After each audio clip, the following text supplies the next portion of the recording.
Here we go. Hello, everyone, and welcome to Thrive and Shine HR. It's so good to see you. I'm so sorry if you are joining us live today. You're noticing us about 15 minutes late. So I want to apologize to all of our listeners and viewers who are joining us live today. We had some technical issues today, but that's okay. We are here now. Good morning and happy Sunday, Katherine. Happy Sunday. Happy holiday week ahead. How are you? Besides the tech glitch, how are you, Jen?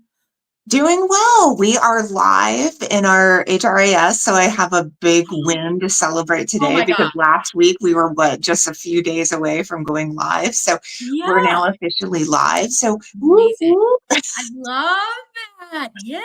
But yeah, I'm also tired. Like I can feel myself fighting something over the last week, and with Christmas just 3 days away as we're recording this, I'm like, okay, just breathe, just breathe. I have a 2-hour breathwork session later today, so I could not be more excited.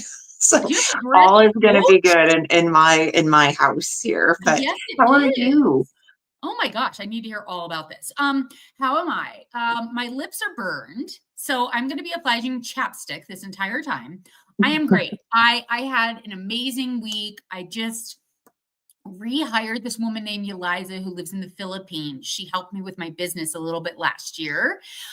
So I met with her this morning. I've been going since 5 a.m. on this lovely Sunday, and I do this because I live in a ski town. So I work when it's dark. I'm going to go play outside all day, and I'm going to work again when it's dark outside. So I'm going skiing today. I'm going for a run today. It is Bluebird, and our tourists are here. I live in Aspen, Colorado, and you know, if you've ever watched me, I don't know if you're ever on TMZ or anything, it is our busiest time of year, and people talk about Christmas in Aspen. So I'll be posting a lot on social media this week because it's quite the scene here this time of year. So many private jets, bump our commercial jets, United planes, American Airlines, they cannot land because there's so many private planes coming into our tiny, tiny airport. So it's a wild time of year, and I have to get on the slopes early before there's literally 10,000 people skiing on our slopes. So I'm pumped. I'm psyched to see you. I'm psyched to talk about imposter syndrome. And I'm just going to keep going with the caffeine. Oh, right on. I was brewing a pot when the tech issues started. It's still downstairs. So as soon as this episode's over, I'm going to be guzzling like you wouldn't believe. Now, did I hear you say TMZ? Is that a thing still? Oh, yeah, TMZ. The paparazzi are all over Aspen right now. Oh, my gosh. Really? Oh, yeah. Because, the celebrities come here, and the locals, we just don't care. You live here, it's just a part of living here. You see celebrities all the time. It's just not a big deal. And they come here for privacy. So we don't bother them.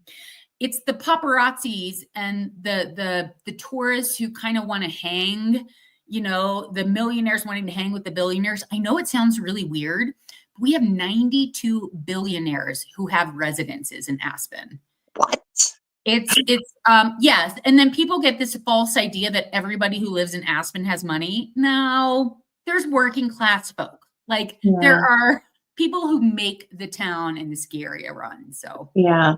But it ain't cheap to live there, I'm sure. It ain't cheap. But fortunately, Brett, my partner, and I, we both moved here back in the 90s when it was still really expensive, but COVID, things went through the roof. During COVID, and they're still climbing. I mean, price of food, price of everything, just like anywhere else in America or the world. Yeah. Yep. Well, why don't we get started? So today's episode is episode number 42, and it's called Find Your Bliss and Banish Workplace Imposter Syndrome. So the topic today is really about how we hide away from our true selves, right? What is it that we are really so afraid of when it comes to really putting ourselves out there and being, whoever it is that we know deep down we can be. Oh, yeah. So I am so excited for the topic. I'm so excited to dig in with you. What do you say? Why don't we get started, shall I'm we? so excited for this topic because, of course, HR Empower Hour, I taught on this topic, and it's the fourth time I've taught a class on imposter syndrome. So this is one of my favorite subjects. So I'm so Nice. ready. Are you? Right on. Okay. Okay, so first question, how would you describe imposter syndrome? And what do you believe causes it, especially for women in HR? Oh my gosh. Okay. So, of course, I pulled up a technical definition, which cracks me up. So, imposter syndrome, get this, is a quote unquote behavioral health phenomenon described as self doubt of intellect, skills, accomplishments among high achieving individuals. So, that last part answers your question about like how it impacts or why it impacts women in HR. And most of my clients, most of the people I know in HR are high achievers. They're strivers. They want to do better. They want to help people. They want to figure out new ways, all of those types of things. And what we know to be true about imposter syndrome is that the higher you go, like the higher you climb the corporate ladder or the longer you're in HR, whatever you want to call it, however you want to phrase it, the worse your imposter syndrome gets, unless you really understand imposter syndrome. So for me personally, my imposter syndrome sounded and still sounds like, because we never totally ditch our imposter syndrome. It's the human brain is wired in such a way that it's never going to fully go away. But we'll talk about this in today's episode. When you recognize it, that's where your power move is. So for me, my imposter syndrome sounded like, well, I'm just gonna work harder than everybody else. Or they must have been desperate to hire somebody, or they must not have had a lot of applicants for this position. Or, I just I'm not smart enough. I mean, that was another indication that I was really suffering with imposter syndrome. And like I said, it still pops up, but that's how it presents in me. So for any of our live listeners or anyone who's watching, listening to this on Spotify or wherever you get your podcast, I want you to think about how imposter syndrome shows up for you, what it sounds like in your own brain. Jen, what does yours sound like? And how would you answer that question? Like, how do you define imposter syndrome? And yeah, all the things. I'm going to have some coffee while you talk. And all the things. No, I love it. I love everything that you said. I read a book in 2020. So during COVID, there was a book by Dr. Valerie Young, and it's called The Secret Thoughts of Successful Women. And if you haven't read it, I'm going to put it in the show notes. It's a really Please. good one. I had to pull it out for this conversation today. I was like, oh my gosh, where is that book? So the way that Dr. Young describes imposter syndrome, here's what she says. She says it's a persistent fear of being exposed as a fraud despite evidence of competence and success. Ooh, This love that. resonates so deeply with me and with so many women that I've met and people in general, right? It's Yeah, like this persistent fear that rises in everybody, right? You, me, everybody has a everybody. persistent kind of worry or doubt about our capabilities, our, our abilities, our worth. And so, imposter syndrome is really that hiding behind of what feels safe. Mhm. And then, it's the masking and, you and I have talked about in previous episodes, but yeah, the way that she describes it is like poetry. It I is just loved poetry. it so much. I mean, I hope that Sam, so for any of our listeners, you probably remember that Sam is helping us, get the word out about our podcast. I hope she quotes you on that, because that is just a beautiful definition that also normalizes it quite a bit, which I appreciate. Yeah.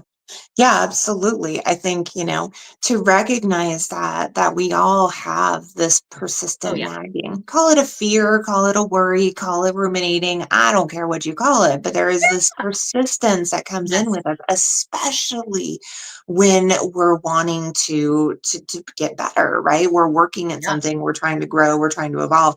That that persistent ick is always going to be there. And I think that's Totally. where imposter syndrome stems from. Oh yeah. Oh yeah.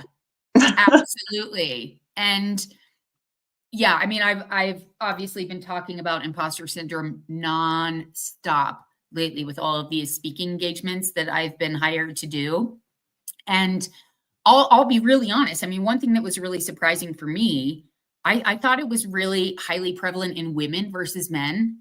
No, Mm, it's not necessarily gender related. Every human suffers with some level of imposter syndrome, which I didn't really know.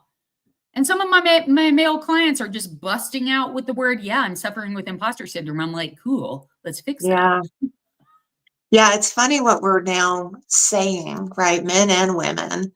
But I agree with you. I think it's universal. I think these are universal Oh truths yeah. about Yes. the human experience. Well, it makes sense too, right? Because it's the human brain.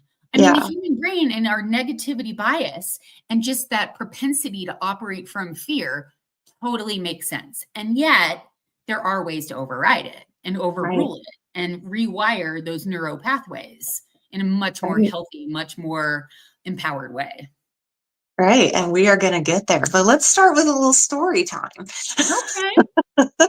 Okay. Love story So time. share a time in your life where you experienced imposter syndrome and how did it manifest in you? Um, so I thought about this and I was like, oh, I should probably pick like a story from way back but then. But what kept coming up for me is that my imposter syndrome has been showing up, has been knocking on my door all fall and the end of this year. Because our listeners who've been around for a while know that I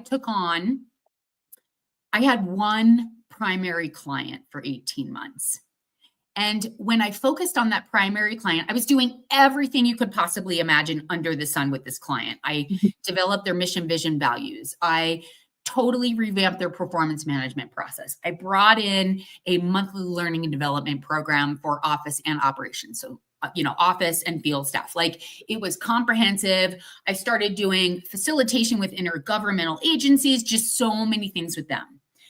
And to the point where they hired me as their interim town manager, like all of these accolades kept coming. And then my contract ended at the end of August. I saw it through to the end of September and I was like, you know what? I want to go all in on HR and Power Hour. I really think I'm on to something. As a SHRM recertification provider, I get so many accolades. And I was like, I want to go all in on this. Mhm. And I truly believe that I hung on to that client because of my imposter syndrome. I see it so clearly now. And especially as we're coming up to 2025, as I'm Mhm. starting to promote this program, I'm launching a new program for local leaders in Aspen. So as I'm launching these products, I see my imposter syndrome so clearly. And it sounds like you're doing too much, you're spreading yourself too thin, which can be true, but I'm really not because my programs really mimic one another. They're very, very similar. So I'm not doing too much. It's very narrow. The scope is narrow, and I'm letting go of the low-hanging fruit, the easy money, because I have Mhm. such a vision for empowering HR women all over the world and empowering women in my community. So that imposter syndrome, like it's these excuses that have been popping up in my brain since I let go of this client. And it's been really interesting stepping back from that and saying, yeah, that's my imposter syndrome and I can see it. And how do I override it? So I can't give too far of a distant imposter syndrome example because I truly believe that as long as we have a human brain, our imposter syndrome is going to come with us. We just have to recognize it as such. But that's only my personal opinion. Jen, let's hear an example for you of your imposter syndrome and how did it manifest? I want to hear that example because I'm really curious what how you believe we manifest our imposter syndrome. Yeah. I love the vulnerability of you sharing that recent example. Thank you, for Yeah. sharing that because that's so real and it's so common. Like how Mhm. many times I've talked to people who are holding on to things, in similar ways. So thank you. Thank you for that. Always. Um, so my example is that when I first got involved in the local SHRM chapter that's here in Southern Oregon, we moved to Southern Oregon 12 years ago. Yeah. I didn't get into the SHRM chapter right away. I think when we first moved here, I was dealing with some like uncommunicated, unrecognized depression. And so once Ah. I got through kind of a phase of self-pity and self-wallowing, I got involved with the local SHRM chapter. And when I did that, Mm. I immediately, I think it was, my energy and my passion and all of that. But within 6 months, they were talking to me about the president role. And I know sometimes, Wow. trying to fill different seats, that can happen sometimes in different roles, but it was something that at the time, my ego needed that so bad. And so I took it. And Yeah. I, was so excited about it. But yeah, I wasn't prepared. I didn't have, really the time and Interesting. the capacity to be, president that year. I mean, looking back, I can say, 10 years later, like, well, poor thing. I mean, but I was just overloaded with family and life and, just moving to a new Ah. area and, so there was so much going on. So I think that at the time, I really wasn't quite prepared. And so Ah. then add on top of it my insecurities and my self-doubt and my everything that came along with it as president. I'll never forget that they have a volunteer leader summit in DC in Yeah. November of each year that kicks off your volunteer leader year. So when I was president elect, I got to go to this conference in DC for volunteer leaders. And I was either intoxicated or hungover the entire time Oh crap. Yep. Yep. of that trip because I think my imposter syndrome was such overload that I was just self-destructing and self-medicating Wow. and just completely like not able to like show up in any other way other Wow. than like self-sabotage. Right. And Yeah, I like think half that for there, like me, that's foggy exactly brain. what's Yeah. that? Yeah, just like halfway there. Yeah. Like that form of escapism, that over drinking, Yeah. it's sort of that way of validating our imposter syndrome. Yeah. You know what I Yeah. mean? Yeah.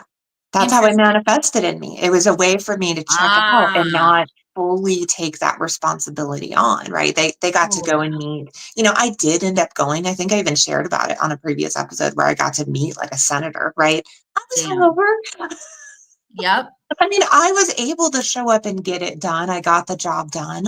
But had I like not been trying to like, cover up so much fear and insecurity and Oh imposter yeah. syndrome at the time, Oh oh yeah. my gosh, I think it would have been a completely different experience. But I Oh think yeah. that that was my way of coping.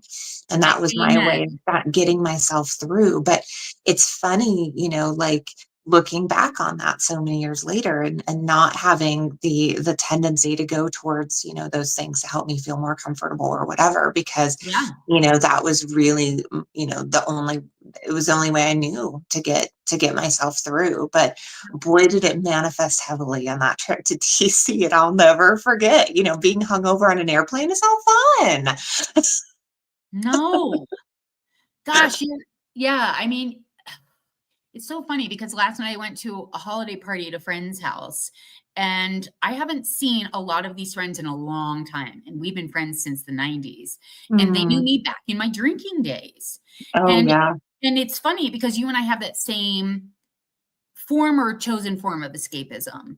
Hmm. And if I were you, if I were meeting a senator hungover, that imposter syndrome for me would have been on steroids. Triple charged. Yeah, I was doing it to my damn self.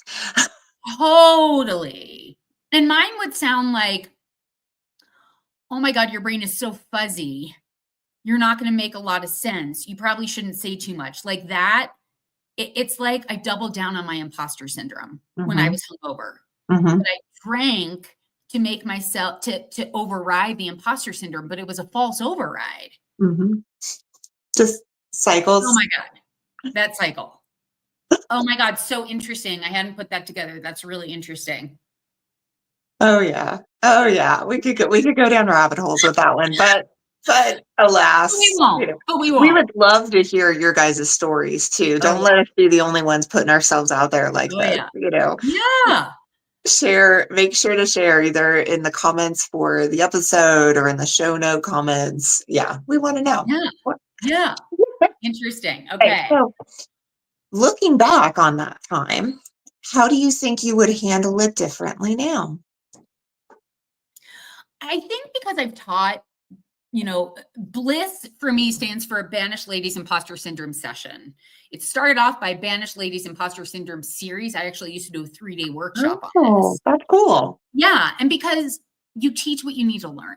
I mean, this is just the classic thing that as you get older, you realize, okay, like I'm learning about this because I need to learn it for myself. So I obviously Mhm. started seeing my imposter syndrome and I wanted to really explore imposter syndrome. So most people look at imposter syndrome as external variables in our inner game. So those external variables, the research that I've done, it comes down to our childhood, our education, organizational influences, sense of belonging. The fifth one is when we're socioeconomic status. So I translate that to Title VII.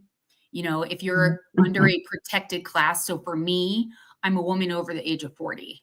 So how is that informing my imposter syndrome, which is really wild? Like if you have to be in a protected class, of course, that's an external variable that's sort of saying, well, you're not good enough. Of course, you're an imposter. You're a woman. You're a woman trying to show up in a man's world, right? In this old boys club, all those types of things. So those are external variables.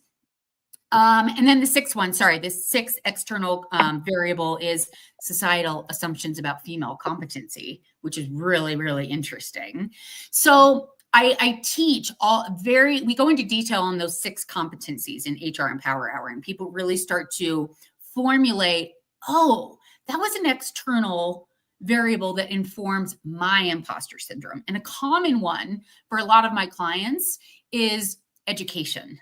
Some of my clients never went to college. So they have been telling themselves, I don't have the education, right? Someone's going to find out Mhm. that I'm not smart enough, that I don't have the education. And then for people who went to college, then it starts, well, I don't have my SPHR or my SHRM SCP. I'm not good enough. Or I don't have a master's in organizational development.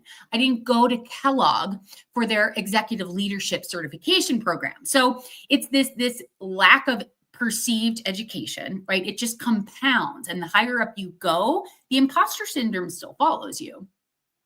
But what I teach, because I've learned this to be true about imposter syndrome, is the inner game. The inner game is the part that can either break us down and disempower us or help us see that downward spiral, of imposter syndrome and override it with our inner game, with our thoughts, being able to see those external variables and say, okay, I can see how, in my childhood, I had a coach who showed up in a certain way and told me I was never going to be as good as Sally over here because Sally's VO2 max was twice the amount as mine. So how could you possibly be as great of an athlete as Sally because your VO2 max is compromised, right? So that's an external variable that can inform our imposter syndrome, but what we make it mean in our head is kind of our power move. So Yeah.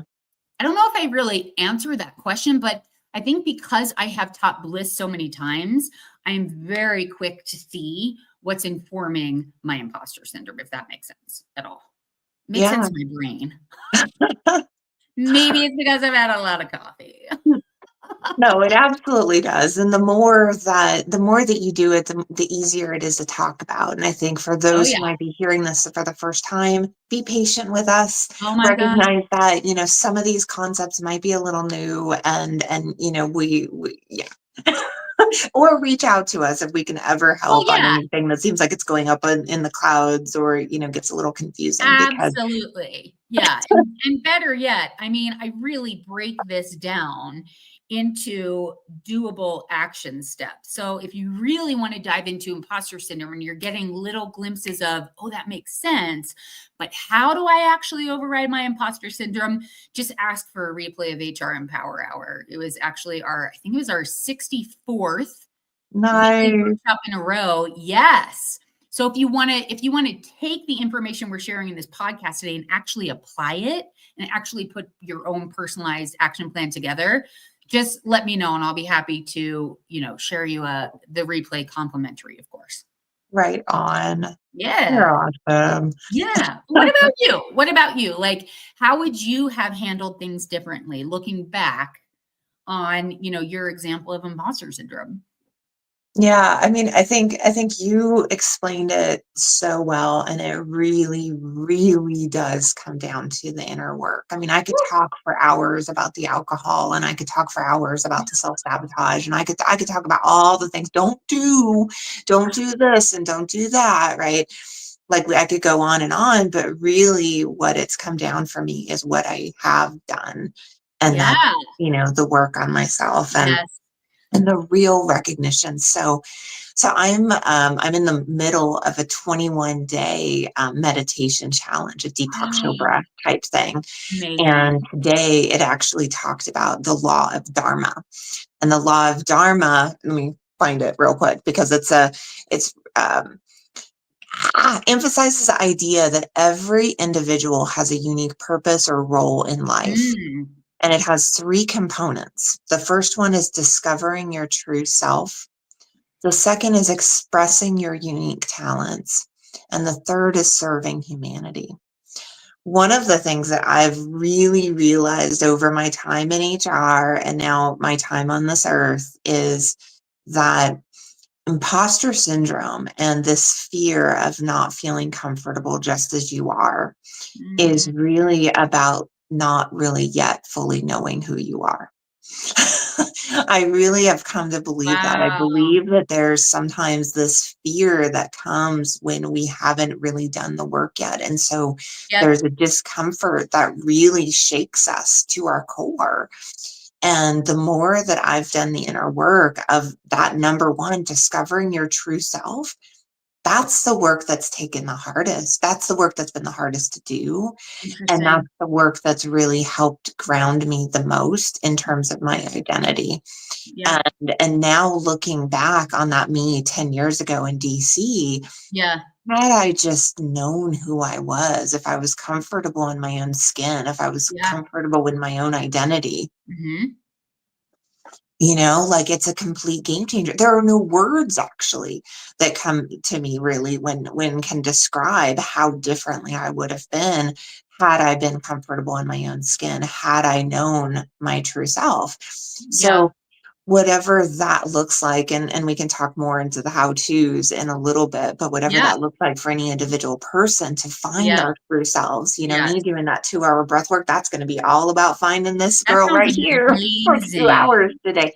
Oh yeah. That is huge in Yep. self-care, is doing the things that are really going to help align us with Yes. our true selves. So Yes. I got woo-woo again, Katherine. I love it though. I love it though. And we have to do the work to like figure out what that narrative is or that story on repeat that informs our imposter syndrome. Yeah. What we're Yeah. making those external variables mean, recognize that.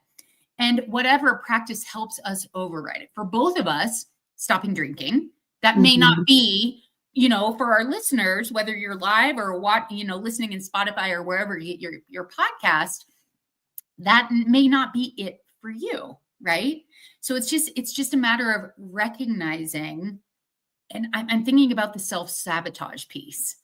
And I think one thing about self-sabotage is it's not self-care when there's a negative consequence on the end. I think that's when you realize it's self-sabotage. So drinking's Mhm. a great example. Mhm. It's self-care if you're not hungover, if you don't have a fuzzy brain, if you're able to drink a certain amount of alcohol and it makes you tired and you're able to put it down.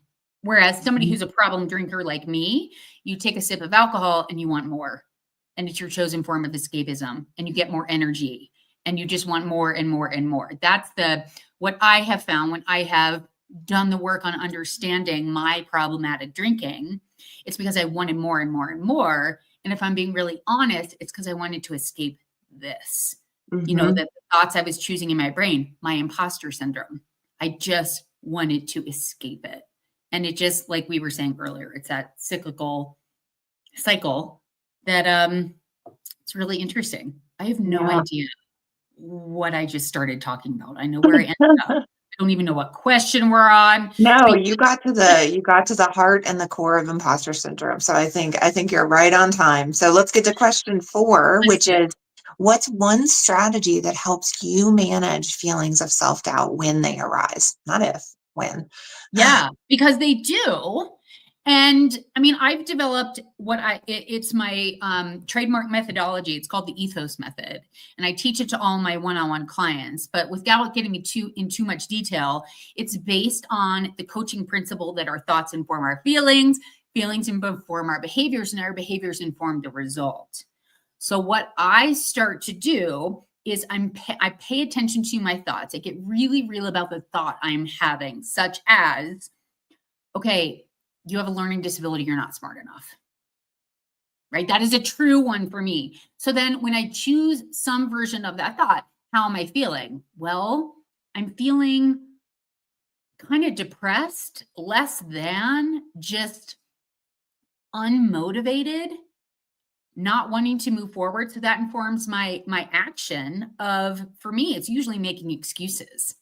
Something like, I'll do it later. I'll do it when I have more energy. I'll do it when I have an 8-hour time block instead of a 2-hour time block, because I'm going to need more time, right? I'm going to need a lot more time. And the result sometimes for me can be, I just keep pushing off that meeting. I keep pushing off that time block. And next thing I know, I'm out of time. So some people talk about that as procrastination. And procrastination is definitely an indication that you're suffering with imposter syndrome. So once we just start to realize, what is actually going on for me, I personally reverse engineer it. And I say, okay, what do I want to be experiencing? Oh, you actually want to experience getting your work done. Great. So what action do you need to shift? Okay, you need to stick to that 2-hour time block and just get it done. And when you get it done in that 2-hour time block, how are you going to feel? I'm going to feel so good. I'm going to feel so accomplished. I'm going to be able to get on with my day. And the thought I need to choose is, you have 2 hours, do the very best you can in 2 hours. So that's how I do it. I do this whole forward motion using that coaching model, but then I reverse engineer it to actually focus on, okay, let's do an override here. So that may have been too much, too fast, but the reason I can do it so quickly is I have been working this model, this ethos method for 2 years now, and I do it very quickly. And I do it every morning to set my day up, but I also do it throughout the day to get myself back on track when my imposter syndrome hits. That's what I do. That's my one strategy. And I do it all the time. And it's a quick hit, and it just absolutely overrides my imposter syndrome 100% of the time. Wild. What about you? What's your one strategy? Right on. I love that. Mine is so similar to yours. So I'm not going to be repetitive, because we're very similar in terms of the coaching model and how our thoughts inform, everything. And so what I'll add onto that is, one of the gut check questions I always ask myself, and I always really align with, is, what it is, because how do I want to say it? Like, I got thrown off all of a sudden.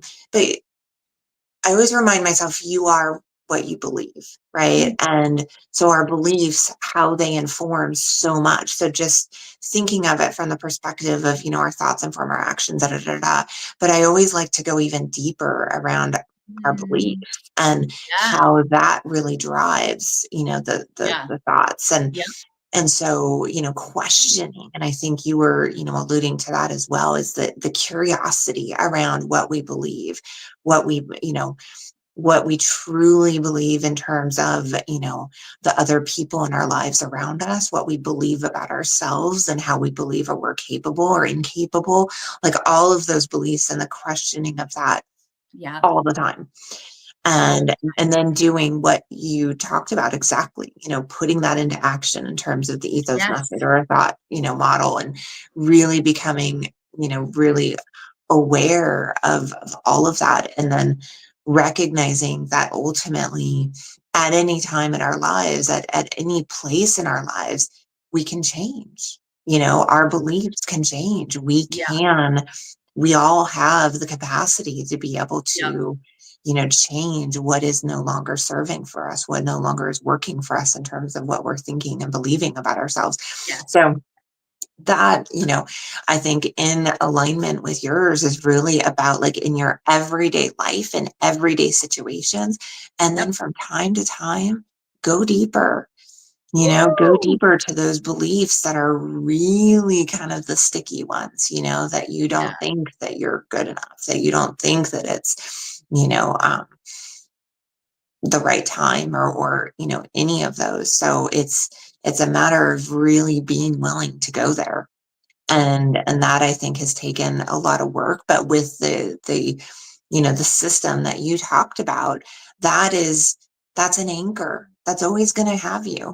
It's Mm, always going to, I know it can get a little scary when you start going into those of like how dark it can be in terms of things that we mm. might be believing and thinking about ourselves. But knowing that there is tools that, Kathy and I are talking about, I Yes. think is what really truly has anchored me to be able to go there and to be able to have those difficult conversations with myself, because that's really what's had to happen and Mhm. what needs to happen in order to truly be able to get from a place where I'm no longer stuck in that imposter syndrome mode. Yeah. Whether Yeah. I'm drinking, whether I'm doing any other self-sabotaging behavior, it's always going to come back to that if I'm Oh, yeah. not doing that work. Oh, yeah. 100%. Yeah, I couldn't tell if you said the word anger and or anchor. Anchor. Anchor, Yeah. Anchor. So it's an Yeah. anchor that drags you down, or is it an anchor that grounds you? That How do we look grounds at me. anchors? Okay. Yeah. Yeah. So I think with imposter syndrome, it can get, you can get, it can easily fly out of control. And so with a coaching model that you described, like ethos method, that's a way to anchor Yep. ourselves to that reality that Yeah. we're really not. It's Yes. not as scary or as daunting as an overwhelming as it might feel, especially if Yes. we're new to it. Oh, yeah. 100%, especially if we're new to it. Yeah. I Yeah. mean, like, going back to what you were saying, it takes work. And you and I have, systems in place to manage our minds, to do the thought work. And it's not about therapy, it's really rooted in coaching. And Mhm. it's about looking ahead and saying, okay, what's the antidote to imposter syndrome for me? What's the antidote to burnout for me? And the way I think about it is, well, what's empowerment for me? I go back Mm. to that word all the time. What would an empowered thought be? How would I feel if I were empowered? What would an I love empowered that. action step look like for me? Mhm. So that's always my antidote, switching my brain from, oh, it's imposter syndrome. Okay. So, what would be a small thought upgrade to move out of that imposter syndrome? So, as opposed to Mhm. toxic positivity all the way over here, it's just a small little shift, just a tiny little upgrade. Yeah. It's like getting your So, phone from 10% to 11%, you know? And I think about when our phones are at 0%, we can't use them.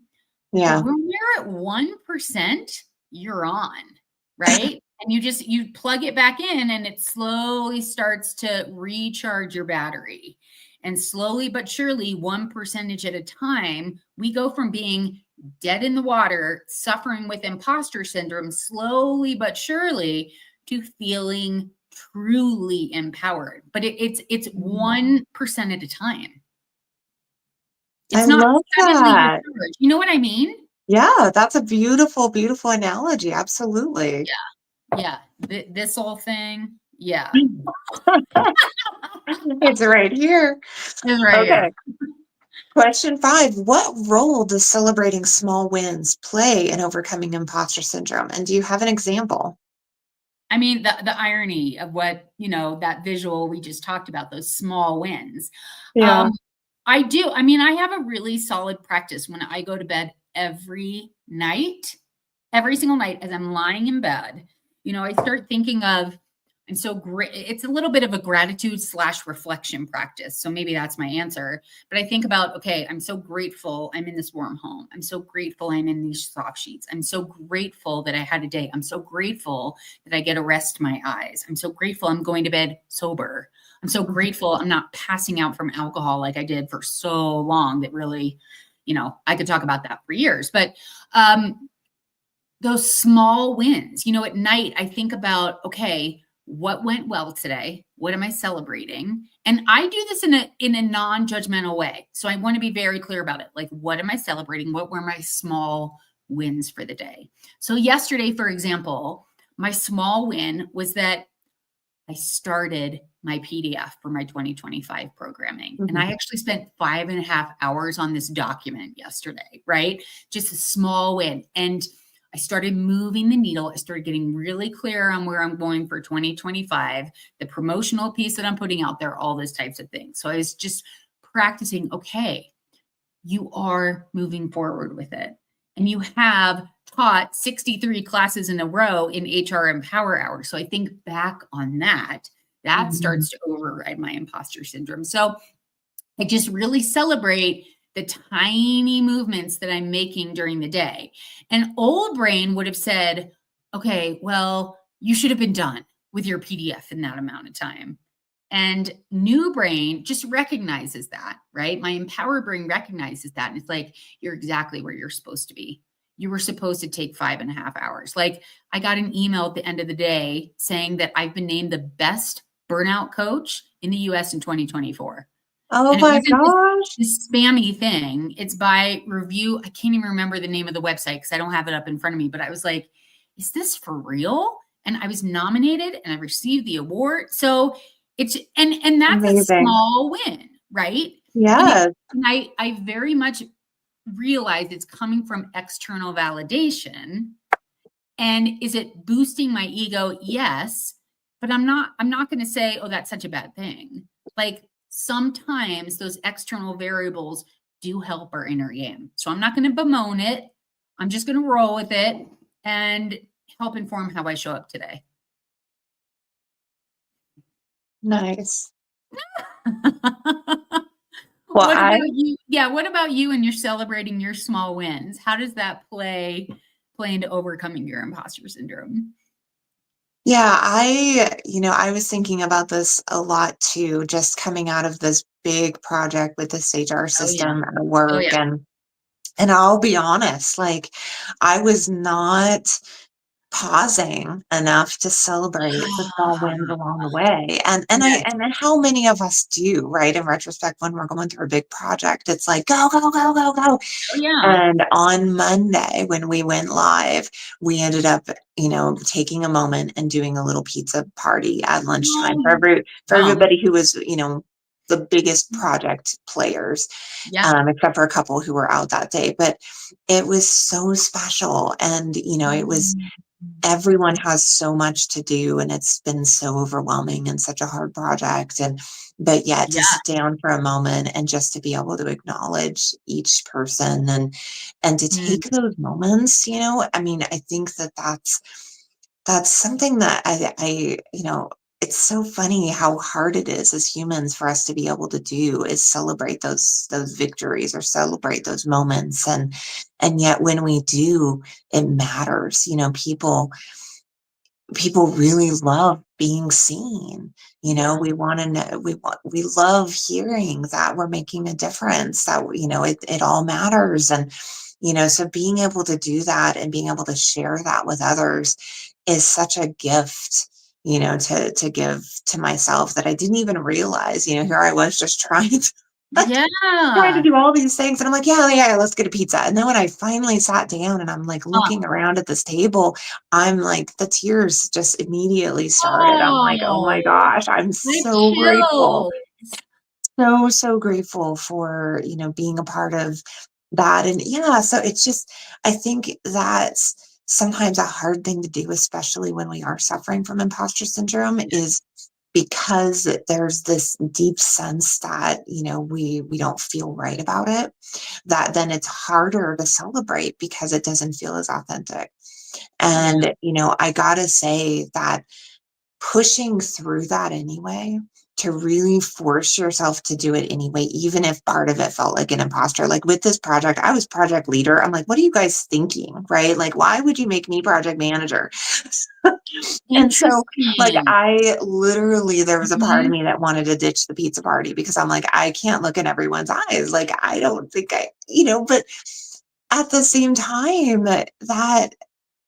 that's where I feel so proud, is that I really pushed myself to do something that felt a little impostery. Yes. I did it Yeah. anyway, Yeah. right? And to then be able to celebrate it at the end, I think that took courage too. And y'all Yeah. know what I'm talking about, like in Oh, those yeah. situations.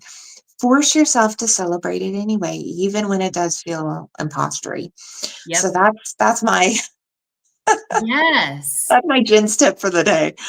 I love that tip. That's such a good tip. I mean, it makes me think about the skill of courage that you often bring up on this Mhm. podcast, and you do it anyway. Yeah. And I can't remember who says this. Oh, I should know. Brendan Burchard talks about take Ah, the emotion out of it. Just nice. scrap your emotion and decide to do it anyway.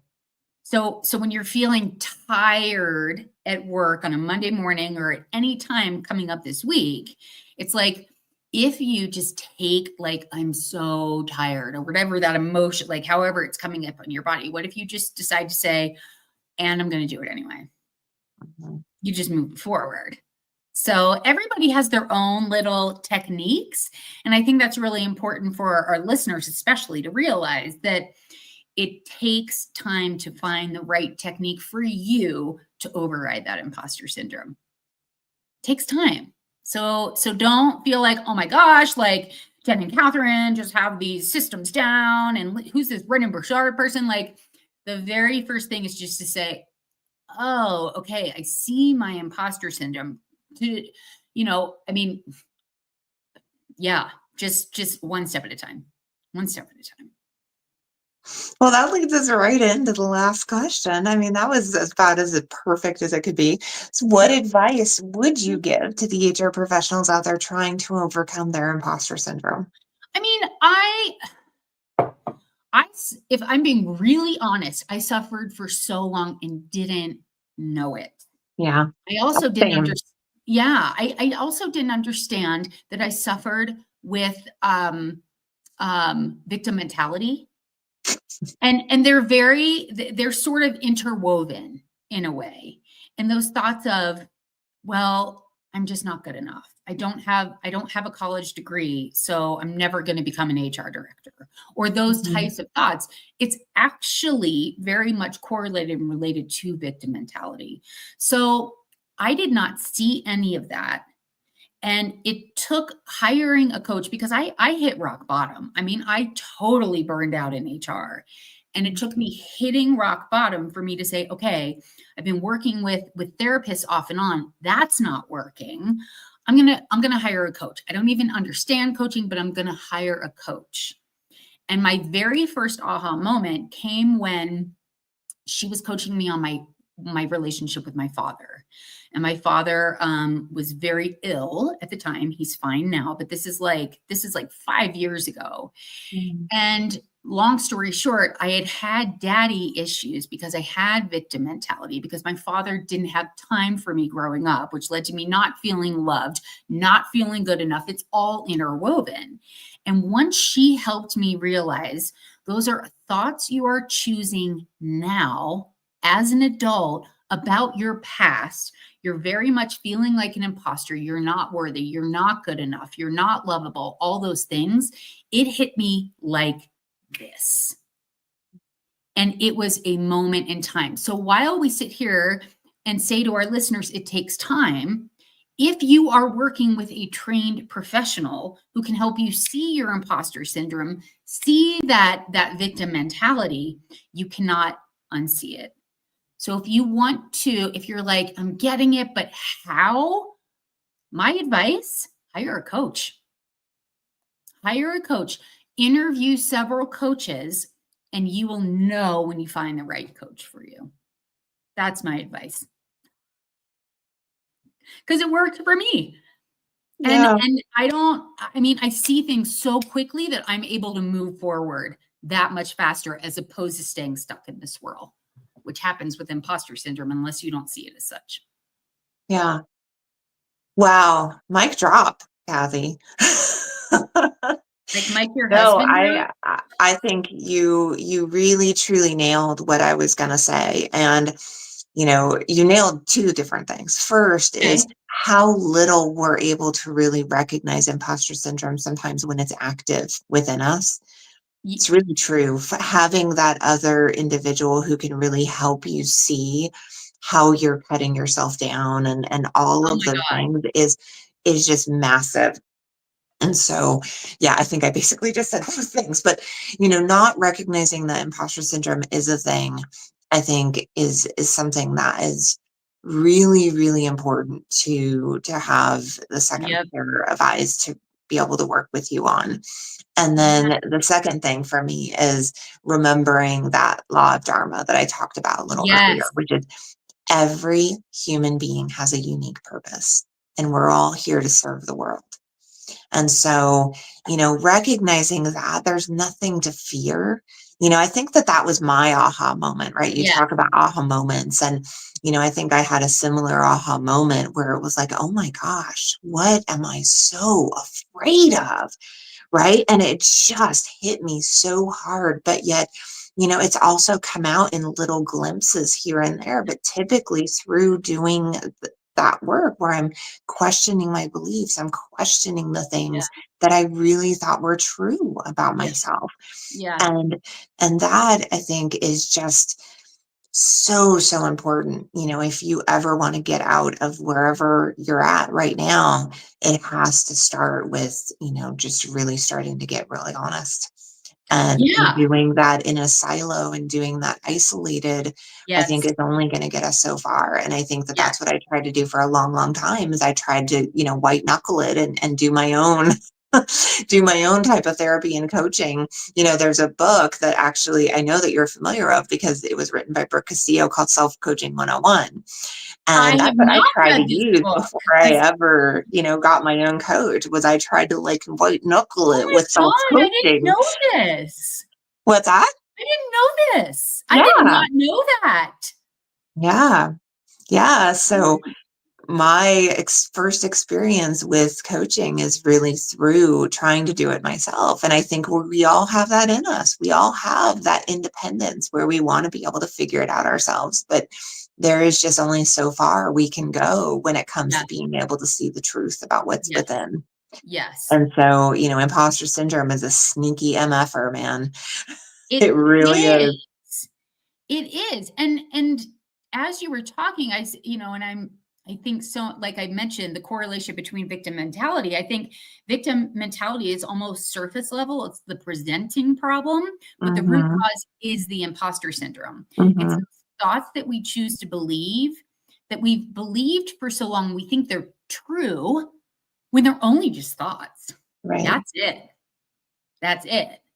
So, man, that's really interesting, Jen. And I had for our listeners who been around and listened to a few episodes, my coach for this last year has been Brooke Castillo. She's huge in the coaching industry. Jen, I first of all, I've never heard of her book, Self Coaching 101. I've actually never heard of that book, and that's really interesting. And Brooke is a very driven, no bullshit coach. Mm-hmm.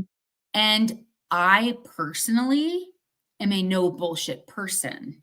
So when I went to Florida, she coached me hard and I respond very well to that. But as a coach, it's my job to like realize if somebody wants the velvet gloves off and they want me to be super direct and super real with them, I can. But Mhm, other clients are like, I can't take that, whether it's just in the moment or that is just not my personality. I need to warm up a little bit. A skilled coach is going to know how they need to show up for you. mhm, mhm, And that's why I really gravitated to Brooke's style, because I also had a therapist I worked with when Brett and I had like a blowout fight many, many years ago, very early on in our relationship when we first moved in together. And I called this woman and I was like, and then he did this and he did that. And she stopped me and she said, what's your role in this? What's your role in this fight? And I was like, what are you talking about? My role is all him. And I did not see that that was victim mentality. And that really came from my imposter syndrome of, I'm not good enough for this guy.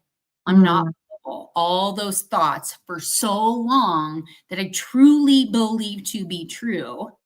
And I had to do the work to see them that that was the root of the thought. They presented in different ways. Anyway, I yeah, love that you just brought that up. I love you brought that up. And mm, yeah, going back to Dharma and believing like that we all have a purpose. mm, And I think many of our listeners who are caught in that cycle may have a hard time believing that thought. I do have a mhm, purpose. Because I have a lot of clients who are like, I don't know my purpose. right. I have no idea what my purpose is. And I think what you're saying is that's just a limiting belief.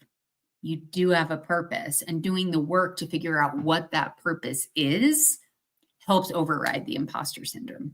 Well, and starting with number one, the first component of the law of Dharma is know thyself, or getting to know yourself, right? So, if you truly want Yeah. to discover your purpose, have the courage to truly get to know yourself. Oh, yeah. So I think that that's where it really comes around in such a beautiful way, right? Like if you really truly want to go there, then be willing to go there. With yourself. Totally. And it's, that's a process that, can take time, but Yeah. it's, starting with exactly as you talked about Yeah. earlier, what are those limiting beliefs that Yeah. are that I'm find myself repeatedly coming back to around my worthiness, and Oh, yeah. start there. Start there when it comes to getting to know yourself, because those are the beliefs that you want to start really becoming Yep. intimate with. Oh, yeah. Oh, yeah. And what's coming up for me as you're talking is Byron Katie's approach. Is it Yeah, true? Is it really true? How would I show up yeah, if it isn't true? Turn it around.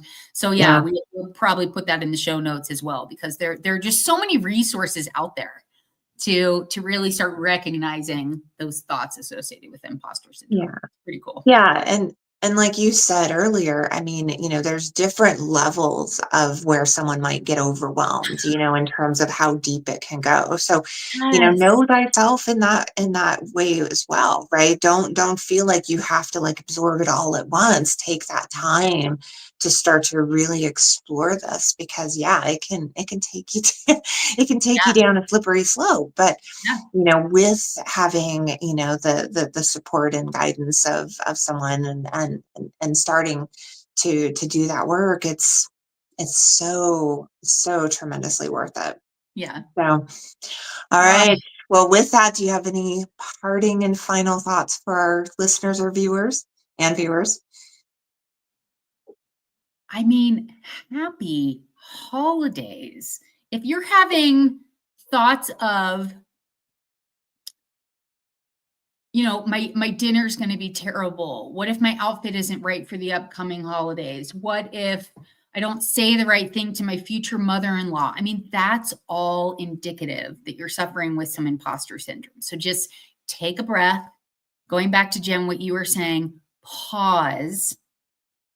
Decide if there's a different thought that you can be choosing. Just recognize, Mhm. oh, this is imposter syndrome too. Okay. And instead of judging your thought, get curious about it and get curious about what a different thought might look like that is also true for you. It's a little more empowering. I love it. I Yeah. love it. What I about you? ditto What that about you? up and down. Huh? Any parting words from you, Jed? I think just don't give up. Don't give up on finding your true self. Don't give up on, uncovering that authenticity that is within. Yeah. And that, that's a lifelong journey. And as Catherine and I have really shown that it can come out in spurts and it can come out in long drawn paths that we take, but just Yeah. don't give up. Keep moving down that path and know that you have support with us in this community. I love So that. with Mhm. that, we're going to go ahead and wrap up episode 42 and wish everyone a really happy holidays out there. Please make sure to download this episode and all our episodes, like us, review us. We are officially moving our lives to Sundays. So Yeah. for everyone who is still paying attention, we are now going to be starting this week, Sundays at 7 a.m. Pacific, 10 a.m. Eastern time. And our whole format is going to be coming out in the next few days in terms of like having interviews and having people on the podcast. So really, really excited for all that. Aren't you, Catherine? I'm so excited. I'm thrilled. And yeah, we're switching softwares like so many of us do. You switch HRAS. Well, when you're a podcast host and co-host, yeah, you switch from StreamYard to Riverside, right? We're always looking to make upgrades. So we're looking forward to all those new advantages of that software. And we just cannot wait to see you all in the new year. Marguerite, so glad you're with us live today. You're such a dedicated podcast viewer, which is so cool, so great. And a special shout out to one of our listeners, Stacy. She is very high up in the nursing field at a local hospital. And she told me recently that she played our Thanksgiving episode for her entire team. So even though we are Thrive and Shine HR, if you do any HRing, right? If you do hiring, if you do coaching, if you have performance discussions, right? Thrive and Shine HR is for you if you do any HRing. So yeah, shout out to our listeners. Marguerite, love you. So happy to see you coming in from LinkedIn today. And Jen, happy holidays to you. Happy holidays to you. And we will see everyone next week. Thank you so much and continue to thrive and shine, everybody. Bye now. Bye.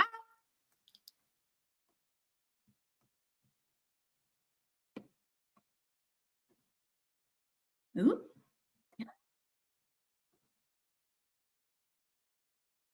Hello?